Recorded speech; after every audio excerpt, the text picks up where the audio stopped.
Assalamualaikum warahmatullahi wabarakatuh. Ketemu lagi dengan saya Vivi dalam membahas statistika. Nah, teman-teman, kali ini kita lanjut lagi untuk step pertama, yaitu membuat tulisan dashboard manajemennya. Kemudian ini tombol refresh, kemudian ada filternya. Tapi pertama-tama teman-teman bisa melakukan proses terbaca deh chatnya. Bagaimana caranya ini ya, diperkecil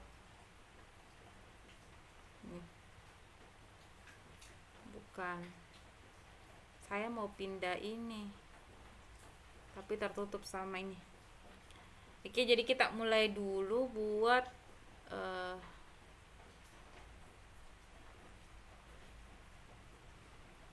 buat ininya ini. Oke, bisa.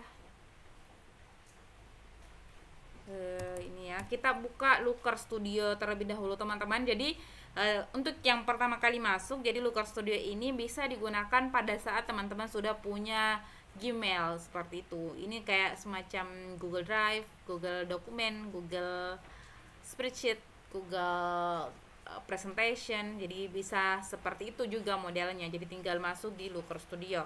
Nah, di sini ada proses buat. Ini tadi kan yang sebentar dibuka. Nah, teman-teman bisa pilih dashboard laporan kosong ya, laporan kosong untuk pertama kali. Setelah itu teman-teman pilih Google Sheet kalau datanya di Google Sheet. Kalau misalnya datanya ada di di Microsoft Excel, berarti pilih Microsoft Excel tadinya.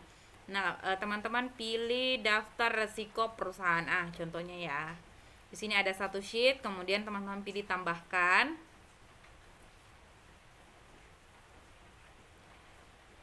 Ini sudah tertambah ya, tunggu. Ini sementara proses. Nah, secara defaultnya akan ada muncul kolom seperti ini, kolom sederhana. Ini bisa dihapus, dan apa yang teman-teman perlu lakukan pertama adalah menyesuaikan berapa lebar dashboardnya. Nah, teman-teman bisa cek di sini di tema dan tata letak.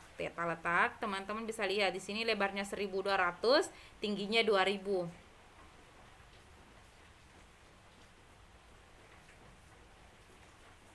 Nah, teman-teman bisa masuk di sini, bisa masuk di tema dan tata letak. Ingat ya, tema dan tata letak, kemudian masuk lagi di tata letak, kemudian masuk di ukuran kanvas. Nah, di sini kan 1200 tadi sama. Teman-teman bisa tinggal atur tingginya atau panjang halamannya. Itu menjadi 2000 tadi kan. Oke, 2000. Nah, ini sudah panjangnya 2000 seperti itu. Cukup itu. Kemudian yang selanjutnya kan kita mau tulis dashboard manajemen resiko. Nah, teman-teman tinggal tambahkan teks. Kemudian tarik seperti ini, lebarnya kan tadi agak-agak seperti ini ya.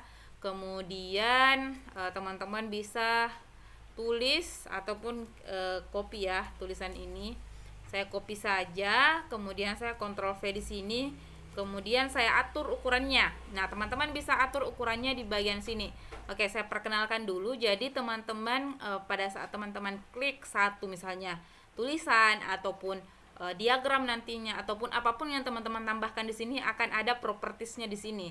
Entah itu diatur stylenya atau sumber datanya. Nah, akan ada muncul di bagian sini. Nah, ada bagian data, properti sama batang filter. Nah, misalnya batang filter itu yang di atas, di sini dia akan muncul di sini apa yang difilter. Kemudian properti itu yang bagian sini tadi. Dia juga bisa masuk style, bisa juga datanya. Nah, di bagian data ini yang di sini, data apa yang ada di sini, seperti itu. Tapi karena ini tulisan belum ada yang muncul di sini, teman-teman, seperti itu. Nah, untuk mengubah mengubah ukuran datanya, tulisannya, teman-teman masuk di bagian properties. Misalnya di sini diatur kita masukkan ke 30 ya. Atau misalnya ke 44. Teman-teman bisa juga pilih jenisnya di sini.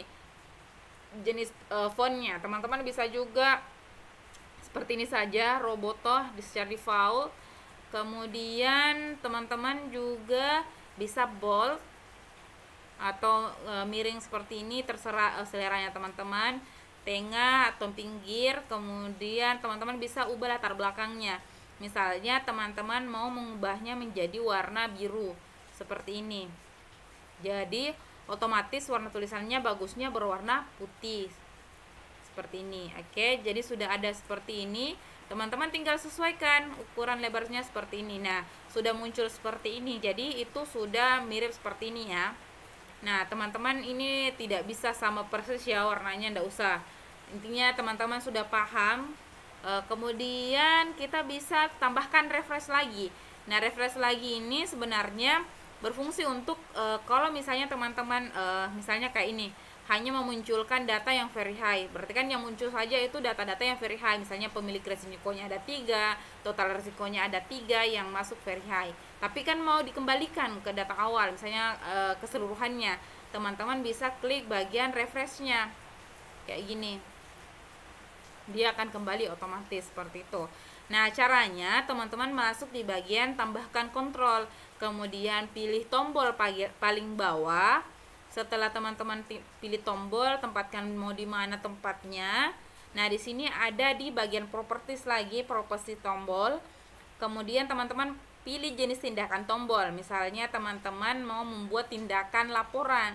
Nah, tindakan laporan itu ada beberapa, teman-teman bisa milih apakah mengundang orang atau dapatkan link laporannya ataukah download laporannya. Nah, kita kan maunya dia reset filter, jadi kita pilih reset filter seperti ini.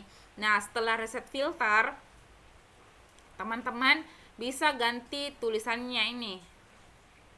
Misalnya refresh seperti itu. Nah, di bagian gaya atau stylenya teman-teman bisa sesuaikan lagi. Entah itu latarnya misalnya berwarna putih, kemudian ini mau dibulatkan pinggirannya seperti ini. Jadi sesuai keinginan teman-teman. Jadi ini sudah jadi tombol refreshnya. Oke, kayaknya ini terlalu panjang kalau misalnya kita masukkan bagian filter lagi. Jadi cukup sampai di sini. Selanjutnya kita masuk di penambahan filter. Penambahan filter di video selanjutnya. Oke, jangan lupa like, komen, dan subscribe. Dadah.